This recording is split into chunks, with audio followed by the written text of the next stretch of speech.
जी काफी उदास चेहरा लिए हुए पार्क में बैठी हुई थी। तभी उनकी सहेली सुमन वहाँ पर आती है। क्या हुआ सरला जी, आज मॉर्निंग वॉक करने का इरादा नहीं है क्या? इस तरह चुपचाप क्यों बैठी हैं? आई तो थी ये सोचकर कि पार्क में जाकर थोड़ी देर पहले टहल लूंगी, लेकिन क्या करूं, मन ही नहीं कर रहा। अरे सब ठीक है, तो इतनी परेशान क्यों नजर आ रही हैं? नहीं नहीं, ऐसी तो कोई बात नहीं है, सब ठीक है। अरे भाई, अब तो आपको खुश नजर आना चाहिए। अभी कुछ महीने पहले तो बेटे की शादी हुई है, घर में नई बहू आई है, आपके चेहरे पर तो रौनक नजर आनी चाहिए। अरे छोड़ो भी, आजकल की बहुओं के बारे में क्या बताऊं आपको। क्यों, क्या हुआ बहन जी, कोई परेशानी है क्या? कुछ किया क्या बहू रानी ने? अरे भाई, अभी तो शादी को 6 महीने हुए हैं। अब आपसे क्या छुपाना, आप तो जानती हैं मेरे बेटे ने लव मैरिज की है, और मुझे ना इन लव मैरिज वाले बहुओं पर बिल्कुल भरोसा नहीं। ना जाने कब मेरे बेटे के कान भर दे। अरे लेकिन सरला जी, आपके बहू बेटा तो आपके साथ ही रहते हैं, फिर आपको इस बात का डर क्यों है? पता नहीं क्यों बहन जी, अभी तो मुझे अपनी बेटी दीपाली की भी शादी करनी है। बस इसी बात को सोचकर परेशान रहती हूँ। ये लव मैरिज वाली बहू पता नहीं कितने दिन परिवार में एडजस्ट कर पाएगी। कल को अगर बेटे को लेकर दूसरी जगह चले गई तो क्या होगा? अरे हाँ, याद आया, दीपाली तो दिल्ली में नौकरी करती है ना? हाँ हाँ, बहुत अच्छी नौकरी लगी है उसकी। और आप किसी से कहना मत, अपने ऑफिस में साथ में काम करने वाला कोई लड़का उसे बहुत पसंद है, बता रही थी मुझे। लेकिन अभी तो आप कह रही थी कि आपको लव मैरिज और इन सब में भरोसा नहीं है। अरे तो क्या हुआ, जहाँ बेटी खुश रहे वहीं मैं खुश हूँ। और वैसे भी बेटी को तो दूसरे घर जाना है, वो लोग जाने और उनकी बहू जाने, मुझे तो बस अपनी बेटी का ब्याह करना है।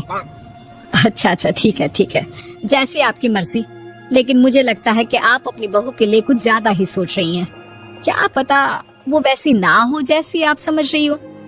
सरला जी अपनी जगह से उठते हुए कहती है, अब ये तो भगवान जाने, बस मेरी बेटी दीपाली की शादी उसकी पसंद से हो जाए तो मैं गंगा नहा लूं। चलिए बहुत देर हो गई है, मैं भी अब घर जाती हूँ। अच्छा अच्छा ठीक है, मैं भी चलती हूँ। अगले दिन जब सरला जी अपने घर पर बैठकर चाय की चुस्कियां ले रही थी, तभी उनकी बहू वहाँ पर आती है। मम्मी जी, मैंने एक जगह नौकरी के लिए अप्लाई किया था और वहाँ से सब कुछ पॉजिटिव आया है। मैं भी नौकरी करना चाहती हूँ ताकि घर के खर्चों में थोड़ा हाथ बटा सकूं। अरे बहू, तुम्हें नौकरी करने की क्या जरूरत है? मेरा बेटा अच्छा खासा कमाता है, क्या तुम्हें किसी बात की कोई कमी है? तभी सरला जी का बेटा वहाँ पर आता है। नहीं माँ, उसे किसी बात की कमी नहीं है, लेकिन वो इतनी पढ़ी लिखी है और अगर नौकरी करना चाहती है तो हमें उसे नौकरी करने देना चाहिए। कुछ पैसे घर में आएंगे, हम सबकी मदद हो जाएगी। तुम तो ऐसे कह रहे हो बेटा जैसे ये घर तुम्हारी पत्नी की कमाई पर ही चलता है। अरे नहीं नहीं मम्मी जी, इनके कहने का ये मतलब नहीं है, बस मेरी ही नौकरी करने की इच्छा थी, इसलिए आपकी परमिशन चाहते हैं। अब भाई, मेरा बेटा तुम्हें लव मैरिज करके घर में लाया है, मैं तुम्हें कुछ कैसे कह सकती हूँ? जो मर्जी आए करो।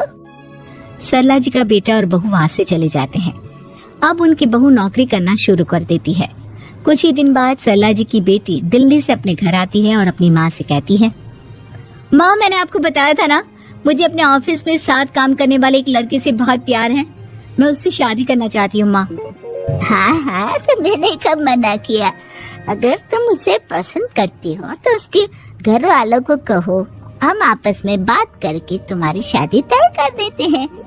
अरे लेकिन माँ, एक बहुत बड़ी परेशानी है। क्या परेशानी है बेटा? माँ, वो लड़का बहुत अच्छा है, लेकिन कुछ ज्यादा ही पैसे वाले घर से उसके माँ बाप। उन्हें मेरे और उसके रिश्ते से वैसे तो कोई परेशानी नहीं है, लेकिन वे चाहते हैं कि शादी 5 स्टार होटल में हो। अरे ऐसे कैसे, हम तो मिडिल क्लास लोग हैं, हमारे लिए 5 स्टार होटल में शादी करना कोई आसान काम थोड़ी ना है।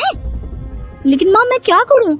मैंने उनसे बात करने की बहुत कोशिश की, बस एक किसी जगह बात अटक गई है।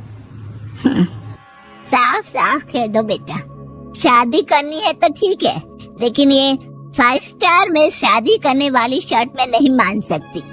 अरे कैसी बात कर रही हैं आप मम्मी जी? अगर दीपाली को कोई लड़का पसंद है तो हम उनकी शादी के लिए पूरी कोशिश करेंगे, और अगर बात पैसों की है तो कोई परेशानी नहीं है। हाँ, तुम्हें तो बस बहुत आसान लगता है सब।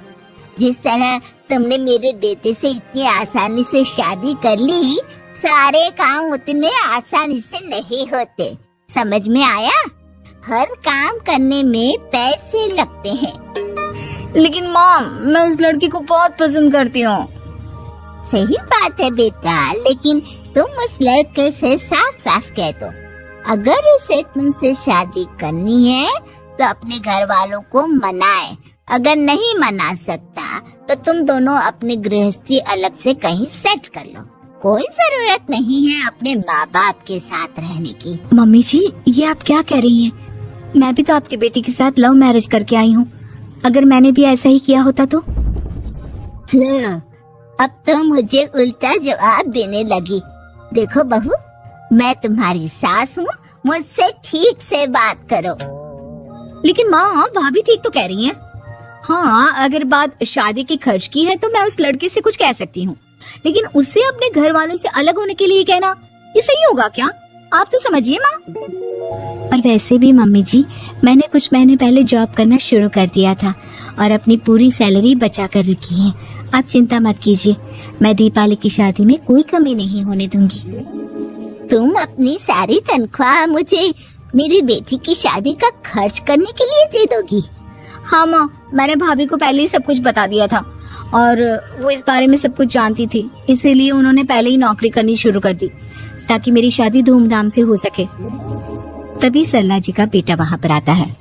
देखा माँ, जैसा हम हर समय समझते हैं वैसा होता नहीं है। आपको लव मैरिज करने वाली बहू से नफरत थी ना, लेकिन अपनी ही बेटी की लव मैरिज पर आपको कोई एतराज नहीं था। ये तो गलत बात है ना? हाँ बेटा, सही कह रहे हो तुम। बहू, मुझे माफ कर दो, मैंने तुम्हारे बारे में गलत सोचा। आज से मैं बहू और बेटी में कोई फर्क नहीं करूंगी, और अपनी लव मैरिज वाली बहू से तो बिल्कुल